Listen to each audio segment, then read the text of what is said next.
నమస్తే అండి. నేను మీ రూప. ఎలా ఉన్నారు అందరూ? నేను బాగానే ఉన్నానండి. మీరందరూ కూడా బాగుండాలని మనస్ఫూర్తిగా కోరుకుంటున్నాను. చుట్టూ చూసారా కరెంట్ లేదు. నైట్ ఎప్పుడో 2 గంటలకే తీసేశారంట. ఆ ముందు రోజు కూడా కరెంట్ లేదండి. ఎప్పుడో 8 అలా తీసేస్తాను. ఇంకా సాయంత్రం ఎప్పుడో 7:30, 8కి అది బాగు చేస్తే వచ్చిందనమాట. ఈ మధ్య అసలు కరెంట్ ఉండటం లేదు. నాకైతే అసలు ఈ రోజైతే చుక్కలు కనిపించినాయి. లేవడం అయితే తొందరగా లేచానే కానీ పని మాత్రం అస్సలు ఏమాత్రం జరగలేదు. కరెంట్ అంటే ఎంతైనా ఇన్వర్టర్ మీద వాడుకల వరకు నీళ్ళు పట్టుకోగలను కానీ ఇంటి ముందు కానీ బట్టలు ఉతకడం ఇవన్నీ కొంచెం ఈరోజు ఇబ్బంది అయిపోయింది. అంటే అందరూ పొలానికి నీళ్లు పెడతారు కదండీ! అవన్నీ కూడా ఇప్పుడు ఇది అంటే ఇంటికి వచ్చే కరెంట్ అనమాట స్తంభం కడది. ఈ పొలానికి నీళ్లు పెట్టేవాళ్ళు ఏంటంటే కరెంట్ తీగలన్నీ తీసుకువెళ్ళి ఆ స్తంభం మీద వేసేసరికి ఊరకనే పోతుంది. దానివల్ల ఇంట్లో కరెంట్ కూడా ఉండట్లేదు. అంటే మళ్ళీ పెడుతున్నారు అంటే వస్తుంది పోతుంది అలా జరుగుతుందనమాట. కాకపోతే కరెంట్ ఎప్పుడు తీసేస్తాడో తెలీదు. ఉన్నప్పుడే పని చేసేసుకోవాలని. ఆ ముందు రోజు ఏమంతగా లేదులే అంటే పనంతా అయినాక కరెంట్ పోయింది కాబట్టి ఏం అనిపించలేదు. కానీ ఈరోజు మాత్రము పొద్దున్నంటే తెల్లవారుజామున రెండప్పుడు అలాగే తీసేస్తారు అనేసరికి ఇంకా లేచి చుట్టూ చూస్తే ఒకటే చీకటిగా ఉంది. అంటే మా బజార్ వరకే పోయింది. అవతల బజార్లకి మళ్ళీ ఉన్నాయన్నమాట. నేను ఎప్పుడు చెప్తూ ఉంటాను కదా ఎక్కువగా మా బజార్దే పోతుంది. పూర్ణిమకి ఈరోజే లాస్ట్ ఎగ్జామ్ అండి. ఇంకా 4 గంటలకే నిద్ర లేపమంటేను తనని నిద్ర లేపి నేనైతే 5 గంటలకు నిద్ర లేచా. ఈరోజు పిల్లలకి హాఫ్ డే స్కూల్ కూడా. సో అందుకే మళ్ళీ వాళ్ళని 7 గంటలకు బస్కి అందియాలి కదని నేను కూడా 5 గంటలకి నిద్ర లేచా. మామూలుగా అయితే 5:30 కల్లా నిద్ర లేస్తాను. కరెంట్ లేదు కాబట్టి మళ్ళీ మోటార్ కూడా వేయాల్సి వచ్చిద్దని సో పొదుపుగా లైట్లు కూడా వేస్తున్నాను. ఇంకా బయట పని అయిపోయేసరికి బయట లైట్ ఆపేసి వచ్చి మళ్ళీ వంటగదిలో వేస్తాను. ఇంకా వంటగదిలోనైతే మొత్తం రాత్రి తిన్న గిన్నెలు అవన్నీ ఉంటాయి కదా, అవన్నీ కూడా తీసుకెళ్ళి బయట పెట్టేసి కిచెన్ అంతా కూడా క్లీన్ చేసి వంట అయితే స్టార్ట్ చేశానండి.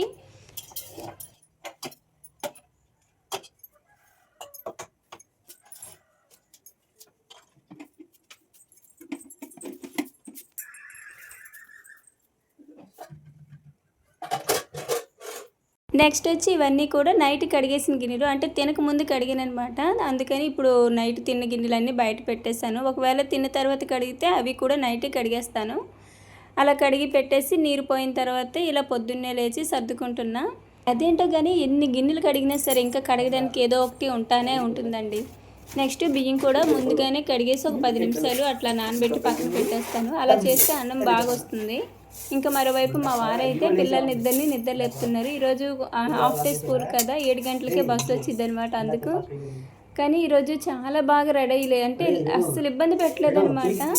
మామూలుగా 8 గంటలకు బస్సు వస్తేనే చాలా ఇబ్బంది పెట్టేవారు. అటువంటిది ఈరోజు చక్కగా లేచి రెడీ అయిపోయారు. అసలు నేను బస్సుకు అందించగలనా అనుకున్నాను కానీ చక్కగా బస్సుకు వెళ్ళిపోతున్నారు ఇద్దరు కూడా.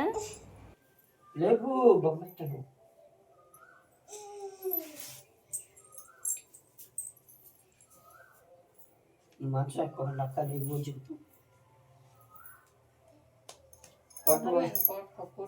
అక్క సక్కలకి అక్క అటుకుటుకుటుకుటుకు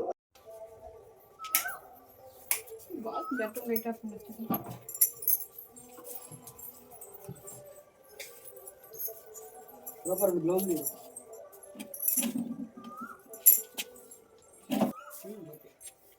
మీ డబ్బు చాలు గ్లౌజ్. సాత్విక అయితే తొందరగా లేచిద్ది కానీ రేణు అట్ట కాదు, కొంచెం లేపుతూ ఉంటే అప్పుడు లేచిద్ది అనమాట. ఇంకా మా వారేమి ఇక్కడ దొండకాయలు కోయడానికి చెట్ల కాడికి వెళ్తున్నారు. అదే మిరప చెట్టుకి నీళ్ళపాత లేదని చెప్పాను కదండి. ఉన్న కాడికి కొత్తిమీరకి నెక్స్ట్ దొండపందిరికి నీళ్ళు పెట్టాలంటేనేమో కరెంట్ లేదు. సరేలే కాయలైనా కోద్దామని చెప్పి ఇంకా మా వారు వెళ్తున్నారు. అంటే ఈ పని అంతా కంప్లీట్ చేసుకుని మేము కూడా వెళ్ళాలి, నేను కూడా. కానీ వెళ్ళారు కానీ కాయలు అయితే ఏమీ కోయలేదు. వేరే చోట కరెంట్ లైన్ చేసి నీలపతి పెట్టారంట. ఇంక ఈరోజు కాయలు కూడా లేవు. ముందు కోద్దామని అనుకున్నాం కానీ ఇంక ఈరోజు ఆపేసి ఆ నెక్స్ట్ డే అయితే పెట్టుకున్నామండి. ఇంట్లో అయితే అస్సలు కూరగాయలే లేవు. ఎటు చూసినా సరే ఈ టమాటాలు కనిపిస్తాయి, లేదంటే ఆ కందిపప్పు ఉండిద్ది. పద్దాక ఏం వండుతాంలే అని చెప్పి ఇంట్లో కోడిగుడ్లు ఉన్నాయి అనమాట. ఇంకా అప్పటికప్పుడు ఉల్లిపాయలు కట్ చేసి 4 గుడ్లు వేసి కోడిగుడ్లు వేపుడులాగా అయితే చేసేసాను. పిల్లలు కూడా ఇష్టంగా తింటారు అవి. ముందు ఏమైనా ఎగ్ రైస్ లాంటివి చేద్దాం అనుకున్నాను కానీ తర్వాత ఎందుకులే అందరికీ సరిపోద్ది ఇదైతే ఇలా ఫ్రై చేస్తాను చెప్పి ఫ్రై చేసేసానండి. అప్పుడు డీమార్ట్కి వెళ్ళి సరుకులు తీసుకొచ్చాం కదండి, అవే అనమాట ఇప్పటికీ కూడా వస్తున్నాయి. కాకపోతే ఏమో కొన్ని మాత్రం అయిపోతుంటే అట్లా బయట కొనుక్కొచ్చుకుంటున్నాం కానీ చాలా వరకు అవే ఉన్నాయి. ఇంకా మా వారేమో మొన్న ఇలా వెళ్దామంటేనే ఉన్న సరుకులన్నీ అయిపోయే వరకు ఇంకెక్కడికి వెళ్ళేదే లేదు అని అయితే చెప్పేశాను. తర్వాత ఏమో ఈ వ్యవసాయం మీద కూడా ఇప్పట్లో అంత ఆదాయం అయితే ఏమీ లేదు. ఎందుకంటే కాయలు కూడా లేవు, మిరపకాయ కూడా చాలా వరకు రేటు తగ్గిపోయింది. కొద్దామన్నా సరే చాలా అంటే బాగా పడిపోయిందనమాట మిరపకాయ రేటు. మేము కోసేటప్పుడు అప్పట్లో 30 రూపాయలు ఉందని చెప్పానా, ఇప్పుడు మరీ మొన్న అయితే 10 రూపాయలు కూడా కోసారు. ఇంకా అలా పెరుగుతుంది, మళ్ళీ ఒక్కసారిగా తగ్గిపోతుంది కూడా. ఇంకా మా వారు అయితేనేమో రేటు ఇలానే తక్కువగా ఉంటే ఈసారి కోత కోసి ఆపేసేద్దామని అయితే అంటున్నారు. నిజమే, సాకి తప్ప ఏమీ లేదనమాట. కానీ కోసిన మొదటి కోతలు మాత్రం రేట్లో కోసాము అంతే చాలు. మా దగ్గర 30 కాదండి, మేము కోసేటప్పుడు మా దగ్గర కేజీ 20 ఉన్నది సరే చాలు అనమాట. 18, 19 ఆ కాస్ట్ ఉన్న కేజీకి సరిపోతుంది. మీ వరకు వచ్చేసరికి మీకు అట్లా ఎక్కువ రేట్ పెడతారు, కానీ మా దగ్గర మాత్రం మా రేట్ ఇంత ఉంటే చాలు అనిపించిద్ది. మరి 10 రూపాయలకి ఒక్కో సంవత్సరం అయితే అసలు 7 రూపాయలు కూడా కోసాము. చాలా బాధ అనిపించింది అప్పుడు. అంతే, ఒక్కోసారి అప్ అండ్ డౌన్ అవుతూ ఉంటుంది. అందులోకి వచ్చి ఇవేమైనా సొంత పొలాల, కౌలు పొలాలు, వీటికి కౌలు కట్టుకోవాలి, ఇంట్లోకి నెట్టుకుంటూ రావాలి, అంతా దాని మీదే ఆధారపడి ఉంటుంది. రేటు ఉంటే పర్వాలేదు, ఏమైనా రేట్ లేకపోతే ఇంకంతే వచ్చిన కూరల వరకే సరిపోతాయి అలాగా. ఇంకా ఇక్కడేమో సాత్వికకి జడలు అయితే వేస్తున్నా. రేణుకైతే ఎలాగో బాధ లేదు, కానీ సాత్వికకి వేయాలి. కానీ సాత్విక కూడా ఈ మధ్య జడలు వేయటం అయితే మెల్లిగా స్టార్ట్ చేశాను పిలకల్లాగా. అంటే మరి హెయిర్ కట్ చేపిస్తుంటే మళ్ళీ ఇంకా అలా ఎన్నిసార్లు కట్ చేస్తాంలే పెరగదని డౌట్ వచ్చి, అంటే డౌట్ కాదులేండి, ఇంకా జుట్టు పెంచాలి. ఎందుకంటే కొంచెం పెద్ద పిల్ల అవుతుంది కదా. ఇవి పట్టణాలు కాదు, ఏదో మామూలుగా కటింగ్ చేసి పద్దాక కటింగ్ చేపించేసి పంపించదామన్నా పల్లెటూర్లు కదా, హెయిర్ ఉంటేనే క్యూట్గా అందంగా ఉంటారు. ఇంకా మా సాత్విక తినికి మాత్రము మే నెలలో అంటే పుట్టింటికలు తీసేస్తాము చెవిలి కుట్టించి, రేణుకు మాత్రం ఇంకా తీసేది లేదు. ఇంక ఇక్కడ సాత్వికకి జడలు వేస్తుంటే మా వారు కూడా ఒకవైపు హెల్ప్ చేశారనమాట. పిల్లలకి అంటే ఎలాగో నిలపతలేదు కదా, వెళ్ళొట్టే వెళ్ళి కరెంటు లైన్ అవ్వట్లేదు, మళ్ళీ పద్దాకు వచ్చి పోతుందిలే, వస్తుందేమో వచ్చాక పెట్టుకోవచ్చులే అని చెప్పి ఇంటికి వచ్చేసారనమాట. ఇంకా వస్తేనే ఒకవైపు పూర్ణిమకు కూడా ఈరోజు ఎగ్జామ్ కదా, ఇంకా తను లేచి చదువుకొని తన పని తను సరిపోయింది. ఇంకా నేను అంటే తనకి ఎగ్జామ్ లేకపోతే కొంచెం పిల్లలకి హెల్ప్ చేసిద్ది అనమాట రెడీ చేయడంలో. అంటే సాత్వికకి జడలు అయ్యి పూర్ణిమని వేసేది. ఈరోజు ఇంక ఇక్కడి నుంచి నాకు తప్పదులేండి, ఒక్కరిదాన్నే చేసుకోవాలి. ఎందుకంటే పూర్ణిమ ఈరోజు ఇంటికి కూడా వెళ్ళిపోయింది. ఈ ఎగ్జామ్ రాయటము ఈరోజు ఇంటికి ఒకే రోజు ప్రయాణం కూడా అయిపోయింది. కరెంటు లేకపోతే చాలా ఇబ్బంది అబ్బా. అంతో ఇంతో ఇన్వర్టర్ ఉండబట్టి మాకు సరిపోయింది, కానీ లేదంటే చుక్కలు కనిపించేవి. ఎందుకంటే చూస్తున్నాం కదా పొద్దున్న ఎంత చీకటిగా ఉందో, లైట్ వేయకపోతే ఇంటి చివర అసలు ఇల్లు ఉందని కూడా తెలియదు, అంత చీకటిగా ఉంది. ఆ ఇన్వర్టర్ ఉండేసరికి అసలు కరెంట్ పోయినట్టే మాకు తెలియలేదు. ఇంకా నేను లేచి తలుపు తీస్తే కానీ ఇలా చీకటి ఉంది కదా, అప్పుడు తెలిసింది ఆహా కరెంట్ లేదా అని. అంత చీకటి అనిపించింది. కానీ ఇన్వర్టర్ కరెక్ట్ టైంలో తీసుకున్నాము, అదొక్కటి. అలా ఒక్కొక్కటి ఏది బాగా వాంటెడ్ అనిపిస్తే అది అలా కొనుక్కుంటే వెళ్తాము. ఇంక ఇక్కడ జడలేసాక సాత్వికకి అయితే మా వారు అన్నం పెడుతున్నారు. వీళ్ళిద్దరికీ స్నానానికి నీళ్ళు అయితే ఇంకా హీటర్ లేదు కదా కరెంటు, గ్యాస్ మీద అయితే పెట్టేస్తాను. మా వారు ఏమైనా పిల్లల్ని రెడీ చేయడంలో హెల్ప్ చేస్తే అసలు నాకు ఏ స్ట్రెస్ ఉండదు అనమాట. చక్కగా టైంకి అందించేస్తే. కానీ ఒక్కదాని అయితేనే కొంచెం ఇబ్బంది. అలానే తనని ఇబ్బంది పెట్టలేను, ఎందుకంటే మా వారికి పొలం పనులు ఇవన్నీ సరిపోతాయి అనమాట. పద్దాక నిలబడి ఆ తేమలో కాళ్ళు కూడా పాచిపోతాయి. అయినా సరే తప్పక డైలీ పెడతారు. ఇంకా మా సాత్విక ఏది తిన్నా సరే సూపర్ అనేసిద్ది. మా చిట్టి తల్లికి యూనిఫామ్ కూడా కుట్టించేస్తామండి. పద్దాక రోజు రెడీ చేసినప్పుడు స్నానం చేయగానే యూనిఫామ్ దగ్గరే చాలా టైం వేస్ట్ అయిపోతుంది. కరెక్ట్గా బట్టలు వేస్తాను అనేసరికి ఇంకా నాకు ఇవ్వద్దు, నాకు అక్కలాంటి బట్టలే కావాలని చెప్పి వెళ్ళి ఏదో ఒక మూలకి వెళ్తుంది. అది వెళ్ళినట్టు మనం వెళ్ళిపోయాం కదా, ఇంకా అక్కడ దాన్ని బతిమాలుకొని మొత్తానికి రెడీ చేసేసరికి అబ్బో ఇంకా అవన్నీ ఎందుకులే అని చెప్పి యూనిఫామ్ అయితే తీసి కుట్టించేసాము. బస్సు వస్తుందా? దాన్ని ఇట్రండి, మెయిన్ రోడ్ మీకు ఇట్రండి.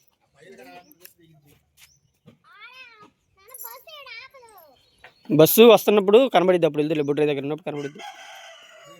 వస్తుంటారపా అండి అలా.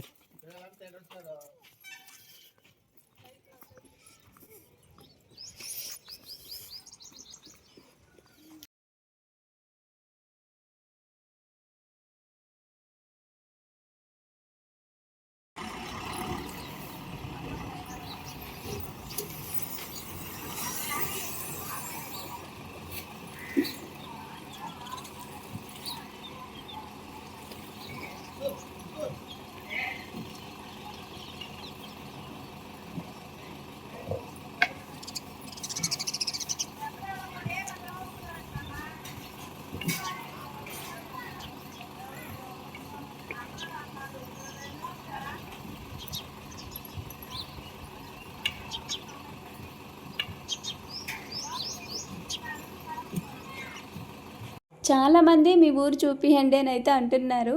మా ఊరు అయితే ఇదిగోండి ఇలా ఉంటుందన్నమాట. స్ట్రైట్‌గా రోడ్డు ఉంది కదా! అది మెయిన్ అట్ట మధ్యలో బజార్ అనమాట. ఇంకా దానికి సైడ్‌ని ఇట్లా ఇప్పుడు నేను వెళ్తున్నాను చూసారా? అది మా బజారు. అలా ఎదురెదురుగా బారుకి ఇంక అంతేనండి. అలా ఉంటాయన్నమాట. అటు ఇటు 2 వైపులు కూడా సేమ్ అలానే బజార్‌లుంటాయి. అందులో మాది చివరి ఇల్లనమాట. ఇంక నెక్స్ట్ పూర్ణిమ కూడా తినేసి తన్ని కూడా మా వారు అక్కడ నేరుగా సెంటర్‌కి అంటే ఎగ్జామ్ సెంటర్ కాడికి వదిలిపెట్టేసి వస్తున్నారు.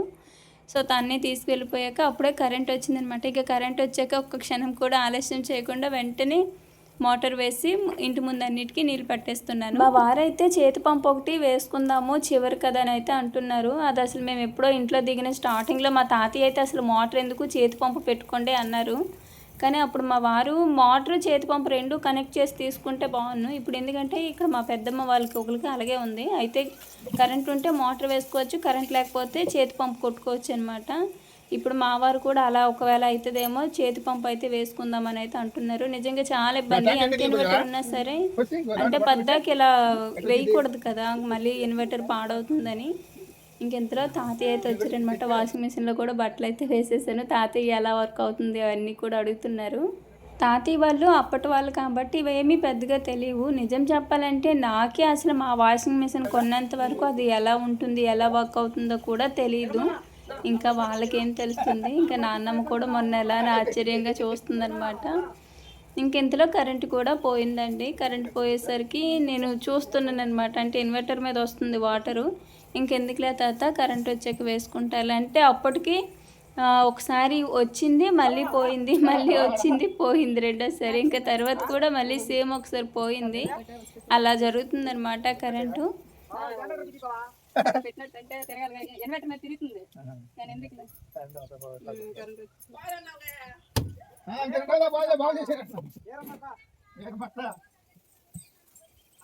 ఇంకా బయట పడేసిన గిన్నెలన్నీ కూడా ఇప్పుడు కడుగుతున్నానమాట. పొద్దున్న ఎప్పుడో పెట్టేశాను కదండి, అప్పటి నుంచి ఇంకా కడగలేదు. ఇళ్ళని రెడీ చేసుకుని ఇవన్నీ సరిపోయింది. ఇంకా వంట అయ్యాక ఒకేసారి మొత్తం కడిగేసేద్దాంలని ఇంకా ఉదయం కోడిగుడ్లు ఫ్రై చేశాను కదా, అది కూడా వేరే బాక్స్లోకి తీసేసి ఇంకా వాటిని కూడా బయట పెట్టేశాను కడగడానికి. మళ్ళీ ఒకేసారి అయిపోతే మళ్ళీ లేదంటే ఇంత కూర ఇంతలో ఉంచుకొని సాయంత్రం వరకు ఈ సెట్ అలా వదిలేయాల్సి వచ్చింది. ఇంకా నెక్స్ట్ ఇవైతే పాలన్నమాట. కొంచెమేమో పిల్లలకి ఇచ్చాను, ఇంకా మిగతా ఏమో తోడేస్తున్నా పెరుగు కోసం. ఒక్కోసారి నాన్నమ్మ కూడా సడన్గా వస్తుందన్నమాట మళ్ళీ పెరుగని, అప్పుడు ఇంట్లో లేకపోతే ఇబ్బంది. అందుకని రోజు కొన్ని పాలైతే పిల్లలకి ఇవ్వగా మిగతాయి తోడేస్తాను. ఇంకా పెరుగు ఫ్రిడ్జ్లో ఉంటేనే బయట ఉంటే అసలు ఊరికనే పుల్లవాసన వచ్చేసింది కదా. ఏమైనా ఒకరోజు ఆదమర్చి బయట వదిలేస్తానంటే ఇంకా వృధాగా పోయినట్టే. కానీ మా వారేమో చక్కెర వేసుకొని తింటే కొంచెం చలువ అంటారనమాట. సో అలా ఒక్కోసారి తింటారు. ఏమైనా ఎప్పుడో మర్చిపోతాలండి, కానీ ఆల్మోస్ట్ ఎప్పుడు పెరుగు అనేది ఫ్రిడ్జ్లోనే పెట్టేస్తాను. ఇంకా బయట గిన్నెలన్నీ కడిగేసాను. బయట ముగ్గు అయితే ఏమీ పెట్టట్లేదండి, ఇప్పుడే కాదు అంటే ముందు రోజు నుంచి కూడా ఏమీ ముగ్గు పెట్టలేదు. మాకు ఊర్లో పిల్లలకి తల్లి పోస్తుంది అంటే అమ్మవారు వస్తుంది కదా, సో అలా అవుతుంది అంటున్నారు. అందుకని ఇంటి ముందు ముగ్గు అవి ఏమీ పెట్టొద్దు అది ఇది అంటున్నారనమాట. అంటే కొంచెం ఇల్లు గలీజ్గా అట్లా ఉండాలంటారు కదా అలా. సో అందుకని ముగ్గు అయితే ఏమీ పెట్టలేదు. ఇందులో మా వారు కూడా పూర్ణిమను వదిలిపెట్టేసి వచ్చేసారు కూడా. ఇంకొచ్చి తను మొహం కడుక్కొని ఇద్దరం కూడా అన్నం అయితే తినాలి. ఇంకా నా కోసం చూస్తున్నారు. నేనేమో ఎండపోతుందని చెప్పి ఇదిగి మిరగాయలు అయితే ఎండబెడుతున్నా. ఏం తీస్తారు, మిరగాయలు అయితే మంచిగా రాలేదు అసలు, నాకే నచ్చలేదనమాట. కాయ బాగా మెత్తబడిపోయింది. దీనికోసం చేసిన చాకిరంతా కూడా వృధా అయిపోయింది. కానీ మా వారు ఈసారి సన్నకాయలు తీసుకొచ్చుకొని అవి చేసుకో, ఈ పెద్దకాయలు మన యొద్దులే అని అయితే అంటున్నారు. ఎందుకంటే ఎక్కువగా చల్ల మిరపకాయలకి ఏంటంటే ఈ సన్న మిరపకాయలు అంటే సన్నాలు మాత్రమే బాగుంటాయి, అంత మంట ఉండదు, తినడానికి కూడా ఓకే. కానీ ఇవి చాలా కారం అనమాట. కానీ ఎట్టొట్ట చేశాను కానీ ఏమంత ఫలితం లేదు ఈసారి. మళ్ళీ ఇంకోసారి మంచిగా చేసుకోవాలి. కాకపోతే ఒక్కటే బాధ, దీనికోసం చాలా టైం స్పెండ్ చేశాను అనమాట. కానీ లాస్ట్ ఎలా అయిపోయింది. ఇంకా బట్టలు ఉతికేసింది కదా అయితే ఆరబెట్టుకుంటున్నా. మొత్తానికి ఎట్ట అయితేనే కరెంటుతోటే మెల్లిగా బట్టలు, ఈరోజు కరెంట్ లేకపోతే ఇంకా చేతితోటే నార్మల్గా ఉతుక్కోవాలి అనుకున్నాను. కానీ అంటే ముందు రోజు అస్సలు కరెంటే లేదు, ఉదయం పోవడము మళ్ళీ ఎప్పుడో సాయంత్రం అంటే నైట్ 7:30 అలా ఇచ్చారనమాట. ఈరోజు కూడా అలానే అవుతుందేమో, బట్టలు ఉతికేద్దాంలే అనుకున్నాను. కానీ ఇంతలో ఎప్పుడైతే కరెంట్ వచ్చిందో అప్పుడు వెంటనే వాషింగ్ మిషన్లో అయితే వేసేసాను.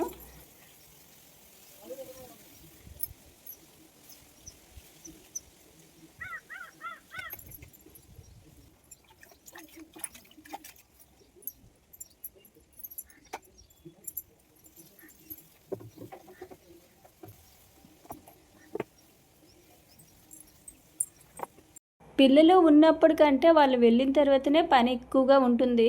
వాళ్ళు ఉన్నప్పుడు ఒక్కోసారి కంప్లీట్ అయిపోతే పర్వాలేదులే, తర్వాత నుంచి ఇంక వేరే ఏది పని ఉన్నా చేసుకోవచ్చు. కానీ కొన్నిసార్లు మాత్రం ఇంకెక్కడి నుంచి అయితే మాత్రం వాళ్ళని ఫస్ట్ పంపించాలి కాబట్టి తర్వాత ఏ పని అయినా చేసుకోవాలి. కానీ ఎలా అయినా సరే 8-8:30 అయ్యేసరికి పని అంతా కంప్లీట్ అయిపోతుందండి. అదొకటి బాగా నచ్చుతుంది. వీళ్ళకి హాఫ్ డే స్కూల్ ఏమో కానీ పని తొందరగా అయిపోతుంది. ఆ తర్వాత అవర్ 1 గంట 2 గంటలు అలా మధ్యాహ్నం కూడా నిద్రపోతున్నా. గాలి ఎలా వేస్తుందంటే చూసారు కదా, ఇంకా అందుకని వెంటనే బట్టల క్లిప్లు అయితే పెట్టేస్తాను. ఇంతకు ముందు పెట్టినవన్నీ అంతరించిపోయినాయి, మళ్ళీ కొత్తవి తీసాను అనమాట. ఇవి కూడా డీమార్ట్లో తీసుకున్నవే, ఇంకా ఉన్నాయి. గుప్పుడు అలా తీసుకొస్తున్నాను, ఏమైనా పోతే మళ్ళీ అట్లా తీసుకురావటం. బట్టల క్లిప్లు ఎట్టకపోయినంటే మొత్తం గాలి కొట్టుకుపోతున్నాయి అనమాట. అవి వచ్చి మిరగాయల్లో ఏడపడతాయి నా బాధ. అందుకని ఈరోజు క్లిప్లు పెట్టాను. ఇంకా బట్టల పని అయితే అయిపోయిందండి. ఇంకా అన్నం తినేసిన తర్వాత ఇదేమో మధ్యాహ్నం అనమాట. పూర్ణ కూడా అప్పటికే వచ్చేసింది. ఇంకా పూర్ణ నేను మా వారు అలా మాట్లాడుకుంటున్నాము. ఇంతలో పిల్ల సైన్యం వచ్చేసింది. 1:30 అయ్యేసరికి వచ్చేస్తున్నారు వీళ్ళు. తాత చిలకడ దుంపలు అవి ఇచ్చాడంట, నాన్న మడుగుబెట్టి ఉండిద్ది. ఇంకా అవి తీసుకొచ్చేమో నాకు ఇచ్చారు. ఏదో వీళ్ళ వెనకాల తాతయ్య ఏమో బ్యాగులు తీసుకొని రావడం, వీళ్ళేమో ముందు లంచ్ బాక్స్లో అవి తీసుకొని చక్కగా వచ్చేస్తున్నారు. ఇంకా తర్వాత కొంచెం అందరం రెడీ అయ్యి బీచ్కి అయితే బయలుదేరామండి. అంటే పూర్ణ అసలు ఎప్పటి నుంచి అడుగుతుందనమాట, ఈ ఎగ్జామ్స్ ఉన్నాయి కదా, అయ్యాక వెళ్దాం అంటే తీరా ఈరోజే తనకి ఊరు ప్రయాణం కూడా పడింది. ఇంకా అప్పటికప్పుడు అనుకొని సరేలే వెళ్దాంలే అని అయితే మా వారంటేనే బయలుదేరిపోయాము. సూర్యలంక బీచ్కి అయితే వెళ్ళామన్నమాట. అక్కడికి బీచ్ అంటే ఏంటో వీళ్ళకి పిచ్చి, అసలు ఎన్నిసార్లు అయినా బోర్ కొట్టదు. నాకు బోర్ కొట్టింది కానీ వీళ్ళకి మాత్రం ఉండదు. మా సాత్వి అయితే మరినండి, ఈరోజు అందరికంటే తనే ఎక్కువగా ఎంజాయ్ చేస్తూ మునిగింది. ఇంకా పూర్ణ కూడా ఉందనమాట.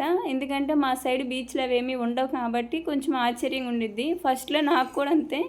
ఇంక ఎప్పుడైతే మా వారు లెగిస్తే ఏదైనా బయటకంటే బీచ్, సో దానివల్ల నాకు ఆ బీచ్ అంటే ఇంట్రెస్టే పోయిందనమాట.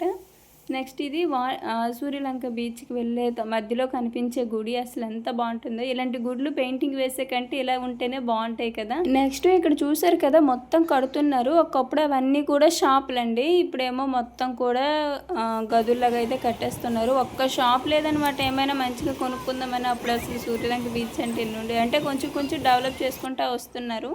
ఇలా ఉండిద్దని తెలిస్తే అటు వాటర్ వెళ్ళిపోయే వాళ్ళం కదని అయితే అనుకున్నాం. కానీ ఇంకా ఎలాగో వచ్చానో, ఏదైతేనే బీచ్లో మునగడానికే కదా వచ్చింది అని చెప్పి ఇంకా నేనైతే వీళ్ళ బట్టలు మొబైల్స్ అన్నీ పట్టుకొని ఒక పక్కన కూర్చున్నాను. ఇంకా వీళ్ళు మాత్రం వెళ్ళి చక్కగా మునిగారు. నాకేంటో ఎప్పుడు చెప్పాను కదా, వస్తానే కానీ ఒడ్డున కూర్చోవడమే తప్ప మునగడానికి అంత ఇంట్రెస్ట్ చూపిను. వీళ్ళు చూసారు అసలు వీళ్ళు అల్లరి.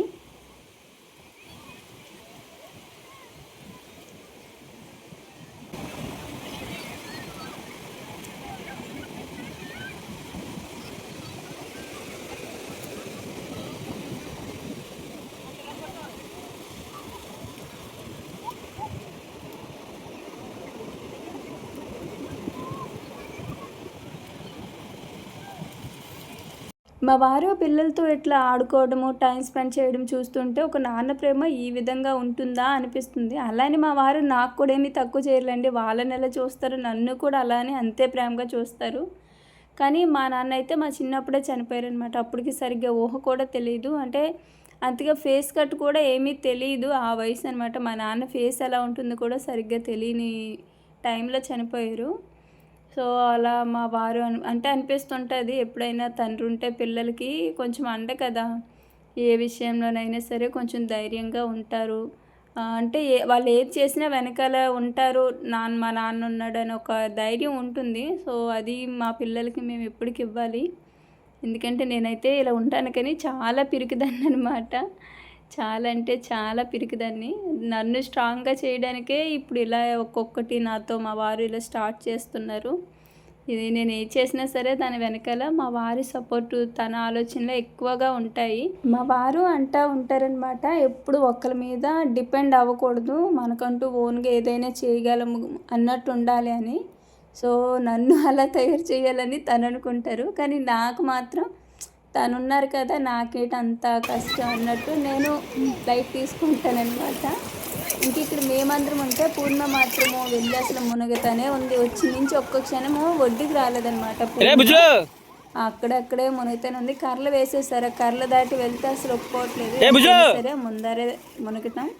ఇంకా మా సాత్వి కూడా పూర్ణ ఎంత హుషారుగా ఉందో సాత్విక కూడా అంతే. మా రేణు మాత్రం నాకులాగే పిలికిది ఒడ్డు దగ్గర నుంచి ఎరుగో అవి వచ్చి చిన్న చిన్న కెరటాలను చూస్తే సంబరపడిపోతుంది. కానీ మా సాత్విక మాత్రం ఎంత లోపలికి వస్తుంది చూస్తే. నేనేదో బట్టలు ఇస్తాయి కదా కొంచెం కడిగేసుకుందామని వెళ్తేనేమో ఇంకా నా ఎక్కడ వస్తుంది. నాకే ఓతలేదంటే మళ్ళీ అలల దగ్గర నేను ఎలా దాన్ని పడుకొని ఉండాలో అదొక భయం. ఇంకా మొత్తానికి మెల్లిగా లాక్కొస్తుంటే కూడా రావట్లేదు చూసారా. ఇంకా మా వారు మళ్ళీ ఒకసారి తీసుకువెళ్ళి మళ్ళీ మునిగారనమాట. అందులో ఈత కొడుతుంది మా సాత్వి. అదిగో ఇప్పటి నుంచే ఈత నేర్చుకునిద్దంట. ఇక్కడ సూర్యలంక వచ్చే రూట్లో ఒక దగ్గర స్విమ్మింగ్ పూల్ ఉంది. లాస్ట్ నేను అప్పట్లో ఎప్పుడో ఒకసారి వీడియో కూడా పెట్టానండి. అక్కడికి వెళ్ళాలి నెక్స్ట్ టైం. అక్కడైతే కొంచెం వాటర్ అవి బాగుంటాయి కదా, మంచిగా మునగొచ్చు. అంటే పిల్లలకని బాగా ఈత అవి నేర్చుకోవచ్చు అనమాట. ఇక్కడైతే అవ్వదు. ఏదైతేనే పూర్ణిమ బీచ్ అన్నది తనవి తీరే మునిగేసింది. ఇంకా ఇంటికైతే బయలుదేరిపోదాంలే, మళ్ళీ ఇంటికి వెళ్ళాక పని ఉంటుంది కదా అని చెప్పి అంటే బట్టలు అవి తీస్తాను కానీ మిరపకాయలు అవి తీయలేదనమాట, బయటే వదిలేస్తాను. ఇంకా బయటకు వచ్చాక ఇంత దూరం వచ్చి ఏమైనా తినకుండా వెళ్తే బాగుంటుందా, బాగోదు కదా. సో వేడివేడిగా పానీపూరిని చాట్ అయితే తిన్నామండి. తినేసిన తర్వాత మళ్ళీ పిల్లకాయలు ఉన్నారు కదా, వీళ్ళేమో పుచ్చకాయ అడిగారనమాట. ఇక్కడ కొనలేమో రేటుగా ఉంటుంది, వెళ్ళేటప్పుడు ఒక కాయ కొనుక్కెళ్దాంలే ఇంట్లో అందరం తిందామంటే వీళ్ళు అస్సలు ఊరుకోలేదు. మళ్ళీ ఇద్దరికి చెరో మొక్క పుచ్చకాయ అయితే కొనిచ్చారు. ఇంకా తర్వాత మేమేమో ఒకటి ఐస్ క్రీమ్ అయితే తినేసాము. ఎక్కువగా ఏమి ఇంకా తినలేదు, జస్ట్ అలా తినేసి చక్కగా మునిగేసి రిటర్న్ ఇంటికి అయితే వెళ్ళిపోయామండి. మెయిన్ ఈరోజు రావడానికి కారణం కూడా పూర్ణిమనే. ఎందుకంటే మేమంటే ఎప్పటికప్పుడు వస్తాము తిరుగుతూ ఉంటాం కాబట్టి పూర్ణిమ పాపం వచ్చినప్పటి నుంచి బీచ్కి అయితే అసలు తీసుకువెళ్ళలేదు. మొన్న వాటర్ వెళ్ళాం కానీ ఇంకా ఆ రోజు ఎగ్జామ్స్, సో పైగా సాయంత్రం కదా ఇంకేం మునుగుతారులే అని చెప్పి అట్లా చూసుకొని వచ్చేసాము. కానీ ఈరోజు మాత్రము ఇంకా తను తీరా మునిగేసింది. ఎందుకంటే ఇక్కడికి చదువుకోవటానికి వచ్చింది కదా, వచ్చిన తర్వాత అసలు ఏ రోజు లేదు. అప్పుడు ఎప్పుడో ఒకసారి కార్తీక వనభోజనాలకు వచ్చాం కదండి, అప్పుడు రావటమే, మళ్ళీ ఇదే రావటం. ఇంకా ఎంత ఖాళీగా ఉందో చూసారా, పెద్దగా రద్దీ ఏమీ లేదు, ప్రశాంతంగా ఉందన్నమాట. ఇప్పుడు వాటర్ బీచ్ మళ్ళీ రద్దీగా ఉంది కానీ ఇక్కడ అంతగా లేదు. అంటే షాపులు ఏమీ లేవు కదా, అన్నీ కడుతున్నారు ఒకటి, సో అందుకనమాట. ఇంకా రిటర్న్ అయితే అయిపోయామండి. తొందరగానే ఇంటికి కూడా మళ్ళీ వెళ్ళిపోయాము. ఒక 2 అవర్స్ అలా అయితే వచ్చున్నాము. బాగా మునిగేశారు. పూర్ణిమ వాళ్ళ నాన్నమ్మ చనిపోయిందనమాట. అప్పట్లో చనిపోయి 6 నెలల వరకు, అంటే చనిపోయిన ముహూర్తం మంచిగా లేదు, కంప వేశారు. ఇప్పుడేమో ఈ నెల 21వ తేదీన ఆ కంప అయితే తీసేయాలంట. అందుకని మా పూర్ణిమ వాళ్ళ అమ్మాలు అయితే చెన్నైలో ఉంటారనమాట. ఇంకా నేరుగా మా అక్కయ్య కూడా చెన్నై నుంచి బయలుదేరింది ఈరోజు. తను కరెక్ట్గా చీరాల అంటే బాపట్ల వచ్చే ముందు పూర్ణిమను కూడా తీసుకువెళ్తే ఇంకా మా అక్కయ్య ఉంటుంది కదా ట్రైన్లో, పూర్ణిమను కూడా ఎక్కించేస్తే ఇద్దరు కలిసి వెళ్ళిపోతారని ఈరోజే పూర్ణిమ ప్రయాణం పెట్టుకుంది. అంటే మళ్ళీ వెళ్ళి ఇల్లంతా వాళ్ళు శుభ్రం చేసుకున్న ప్రాసెస్ అంతా ఉంటుంది కదా, అందుకు ఒక 2 రోజుల ముందు అలా అయితే బయలుదేరిపోయారు. ఇంక ఇక్కడైతే మేము వచ్చి మిరపకాయలు అవి ఎత్తేసాను. తర్వాత ఇంకా నైట్కి కూర అనమాట. ఇంకా రాగానే బీచ్ నుంచి వచ్చాం కదండి, స్నానాలు అవి చేసుకొని ఆ బట్టలన్నీ కూడా ముందు నార్మల్ వాటర్లో జాడించేసి తర్వాత వాషింగ్ మిషన్లో వేసి అవి కూడా ఉతికేసాను. వాటితో పాటు ఇంకా మిగతా బట్టలు ఉంటే అవి కూడా ఉతికేసాను. ఎందుకంటే ఉదయం కరెంట్ ఉండట్లేదు కదా, ఎందుకులే అని చెప్పి ఇంకా నైటే ఈరోజే బట్టలు ఉతికేసాను. ఇంక ఇక్కడ రేణు చూసారా పిలకలు వేసాను, ఎంత క్యూట్గా ఉందో పిలకల్లో. ఇంక ఇది వచ్చి తెల్లవారి 3:30 అప్పుడు అనమాట అండి పూర్ణిమ బయలుదేరింది. నేను లేకపోయి ఉంటే నాకు కూడా చెప్పేవాళ్ళు కాదేమో, అలికిడి విని లేచాను. బట్టలు కూడా నైటే ఉతికిసాను చూసారు, అలా ఆరబెట్టేసాను అనమాట. ఇంకా గిన్నెలు కూడా అన్నీ నైట్ తిన్న తర్వాత కడిగేసుకున్నాను. అంటే మళ్ళీ పూర్ణిమ ఉండదు కదా, ఒక్కదాన్ని రెడీ చేసుకోవడం పిల్లల్ని అని చెప్పి నైటే పనులు చేసుకుంటున్నా. పూర్ణిమ అయితే ఇంకా మా అక్కకి ఫోన్ చేసిందనమాట. ఇంకా ఇవి మా వారు కూడా ఎప్పటికప్పుడు ట్రైన్ స్టేటస్ అయి చెక్ చేస్తున్నారు. సో ఇంకా గంజం దగ్గర బండి ఉందంటేనే వీళ్ళ ఇంటి దగ్గర బయలుదేరారు నేరుగా బాపట్ల. ఇంకా మన వీడియోస్లో ఇప్పట్లో పూర్ణిమ అయితే కనిపించదండి. మళ్ళీ నెక్స్ట్ మంత్ మేము ఊరు వెళ్తాము, అప్పుడు రిటర్న్ వచ్చేటప్పుడు మాతో పాటు వచ్చేస్తుంది. సో ఇదనమాట అండి, ఈరోజైతే ఇలా అయితే గడిచింది. అప్పుడు టైం 3:30, ఎవరూ లేరు చుట్టూ. వీళ్ళు ఉన్నంత వరకు నాకు ధైర్యంగా అనిపించింది కానీ వీళ్ళు వెళ్ళేసరికి భయం వేసి ఇంకా ఇంట్లోకి వెళ్ళి గట్టి తలుపేసి గడి పెట్టేశాను. ఎంత ధైర్యంగా ఉందామన్నా చివరి కదండి, కొంచెమైనా భయం ఉంటుంది కదా. ఇంకా మా వారేమో నీ ఇల్లు నువ్వే భయపడితే నిన్ను చూసి పిల్లలు కూడా అలానే తయారవుతారంటారు. కానీ అలా చిన్నగా మారుతానులేండి, కొంచెం పర్వాలేదు. స్టార్టింగ్లో కంటే ఇప్పుడు అది కొంచెం ధైర్యంగానే ఉన్నాను. ఇంక ఇదనమాట అండి. పూర్ణ కూడా ఇంటికైతే వెళ్ళిపోయింది. సో ఇలా అయితే ఈరోజు గడిచింది. ఈ వీడియో మీకు ఎలా అనిపించిందో కామెంట్లో తెలియచేయండి. మరో మంచి వీడియోతో మళ్ళీ కలుద్దాం. ధన్యవాదాలు.